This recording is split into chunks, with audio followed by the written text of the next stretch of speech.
Crash Bandicoot, the Wrath of Cortex is Warped Part 2. It begins with Uka Uka meeting his employees at a disco to question them about the decline of their sales numbers. Imbeciles! Fools! Nincompoops! Can't you idiots do anything right? According to this, your track record for spreading evil is pathetic! Uka Uka, it's not our fault that Richard Bandicoot is to blame. I will not let anything stand in the way of evil. Especially not a brainless orange marsupial. That's not a nice thing to say about Tiny. Meanwhile, the Bandicoot family are enjoying the beach when suddenly... Oh no! Watch out for that wobbly volcano and that blurry JPEG image. Crash! Look out! That was too graphic to show. It turns out Uka Uka and Dr. Cortex have summoned the elementals to fight as bosses. Unfortunately, they're all as bland as a bowl of Kellogg's cornflakes. Accompanying them is Cortex's creation, Crunch, who's the only good new voice actor but struggles to get a word in. In stark comparison, the bosses in Warped all had their own personalities and charm. Also, let's compare Aku Aku's big mouth and Coco's small diamond mouth.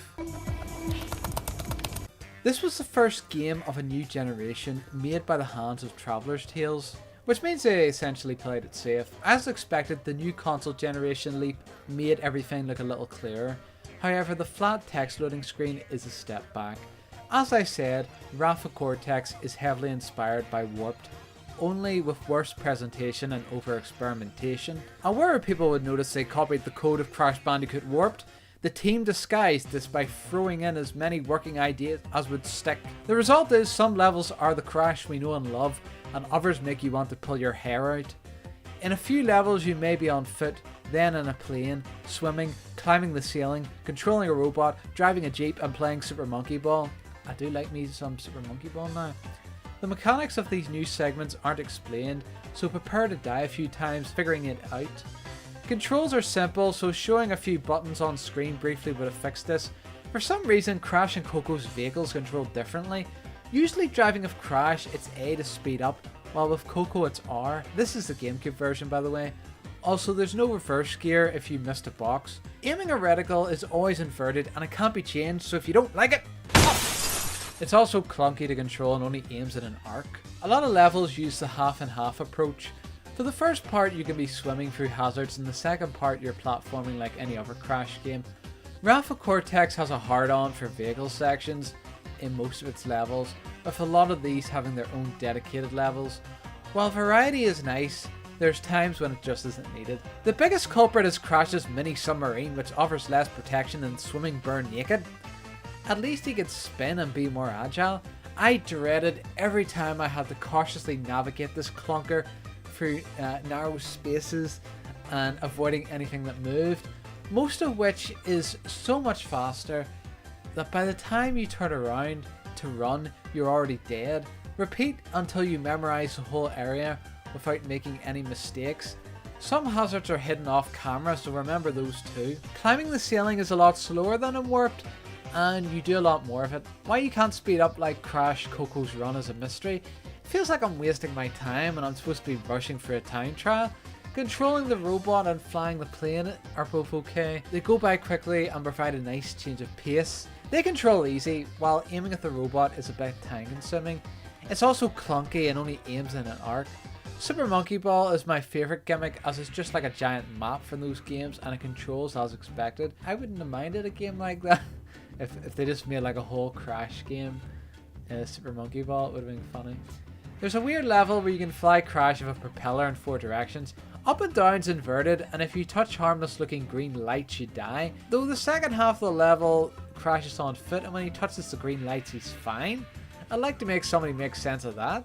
The rest of the gimmicks are similar to Warped, so I won't explain them. It's easy to gain lives. What you need to do is, this is Warped for masochists. You could say it is Warped. The bosses are actually formidable. The game has detailed level designs which are nice to look at. Maybe too much, as what looks like different paths are blocked by invisible walls. The character models, not so much. They look fine from a distance, but they're ugly fuckers up close. In the beginning, Crash loses all his powers from Warped for some reason and he has to unlock them again. It's never explained, typical video game scenario. Coco has a few more levels this time and they fleshed out her moves, so she's not just a skin of Crash, which is brilliant, but she is more watered down. She can't skid, has a slow crouch and doesn't gain the power-ups Crash earns for himself except by running. 2 levels have sound design flaws, even during the multiple times I played them. One took place on a plane which sounded like continuous bombs being dropped that would put World War II to shame.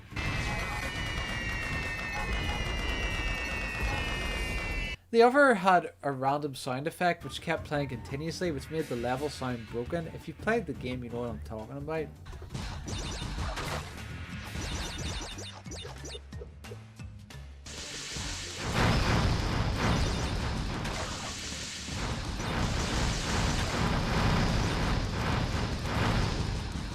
After the so-called final boss, you're told to collect all the gems to fight the actual final boss. To do this, you need to collect all the relics to unlock the 5 extra levels, which I only found by complete accident.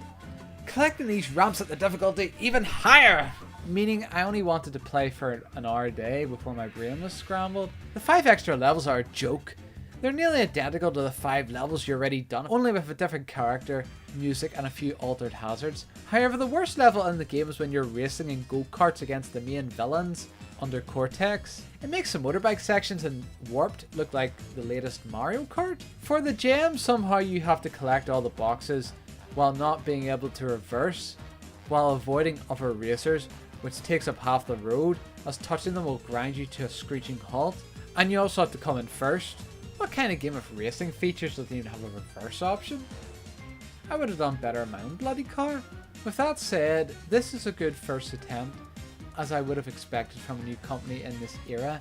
They played it safe using Warped as the template, but then they threw too many ideas into the blender. But for the most part, they still kept the essence of what made Warped so good while making their own levels. It was never going to be good as what Naughty Dog would have made, but it's a good second. Think of it as DLC for Warped. I give it an A. If you love the Crash Bandicoot trilogy, I would ignore what people say online and give it a go. It's a good game. Hello guys, hope you're having a fantastic day.